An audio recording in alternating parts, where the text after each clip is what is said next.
Speaking of cold, yes, it was cold tonight for high school football, and I know that the concession stands were probably sold out of hot chocolate. You need to thaw out when you're giving us all the highlights, because Team 1-1 starts now. We're the North Gwinnett High School Bulldogs, and you're watching Team 1-1.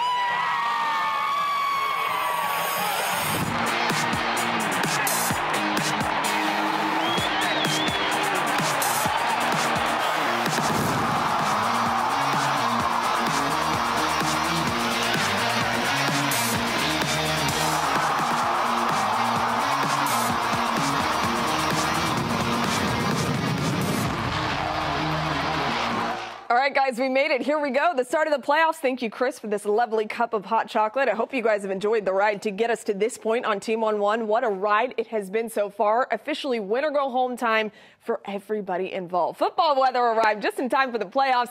Let's get straight into the highlights. We're going to start with Pebblebrook, who snagged the fourth and final spot for Region 3 6A. They're at Grayson to open up the playoffs. First quarter, Elijah Miller gets the handoff, explodes through the line and finds the end zone, so the Rams would lead 8-0 after a 2-point conversion.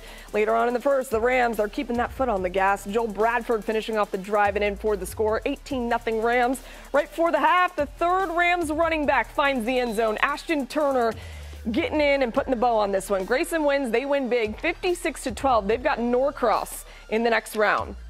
Hillgrove is back in the playoffs after a one-year hiatus, opening with a tough test against South Gwinnett. First quarter, Xavier Butler keeps it himself and punches it in from a couple of yards out. So the Comets, they strike first. Later in the first, Caleb Walters, another short touchdown. Look at this one of his own. Game tied up at 7 apiece. Then third quarter, a little bit of deja vu here. Other end zone, Caleb Walters again gets the rock for the score. His third of the night as Hillgrove goes up 21-7, and they win 35-14. They'll play Peachtree Ridge in the next round.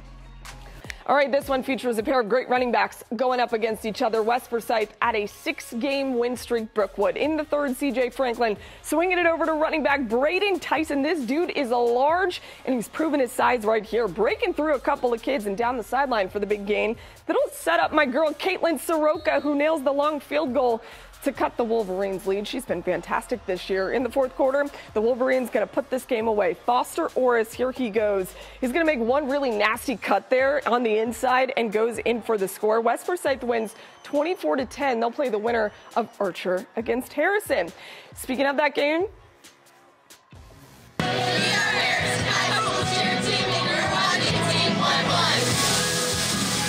thank you, ladies. Region 3 6A champs Harrison hosting an Archer team, heating up at possibly just the right time. Let's check this one out. First quarter, TC Washington gets the handoff, throws up that nasty stiff arm there and gets in for the score. The Hoyas would strike first. Later on, we got Archer getting on the board. Jordan Doe over the middle in double coverage.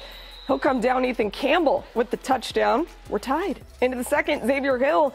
He keeps it himself, barrels in for the score. A little hop there. Second rushing touchdown. This one back and forth all night, but Archer with the upset. 46-42 the final.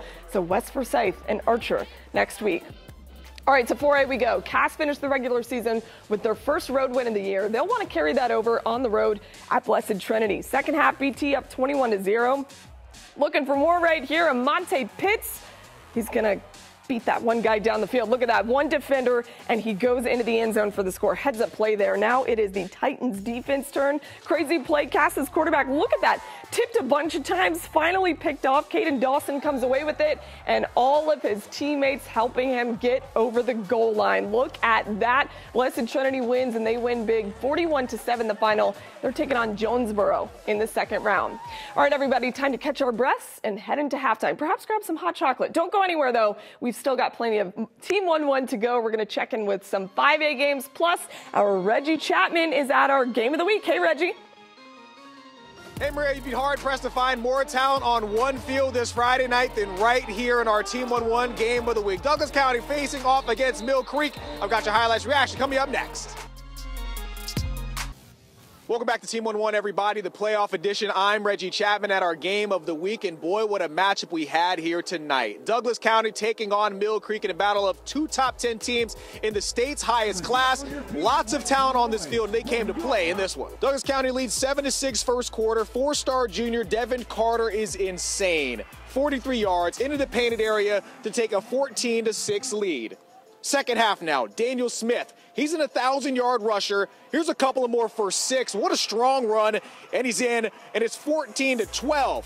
Douglas County's offense is all about the wideouts. I showed you Devin Carter. Aaron Gregory is headed to Texas A&M, but say hello to James Johnson. He's committed to Southern California and shows you why, getting into the end zone. Late in the fourth quarter, Douglas County had a chance to make it a 2-score game, but their kick is blocked, which set up a chance for Shane Throgmartin to lead a game-tying drive down 8, but he would throw a pick 6. Douglas County holds on to win by a final of 27-18 to move on. I'm glad it's over. Very good team, great football team, great atmosphere, great game. Hating one of these teams had to go home, but that's how the playoffs works. What did you learn about your team tonight and what they're made of? If they play together, then we can go through adversity.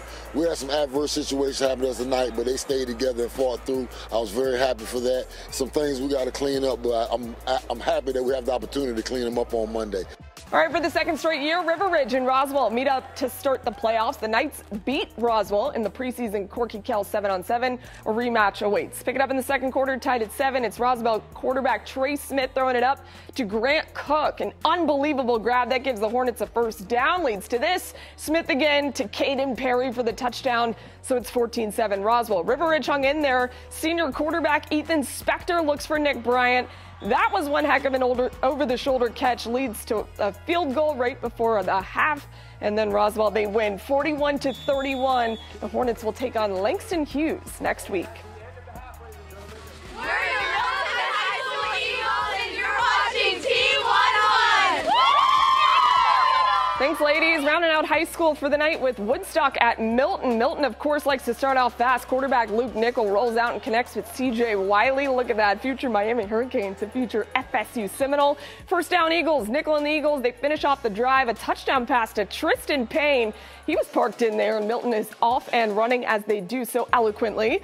Woodstock trying to get something going, but Milton's defense, they were just too good. Aiden Williams strips the ball from the receiver, shakes off a few tackles, and down the sideline he goes.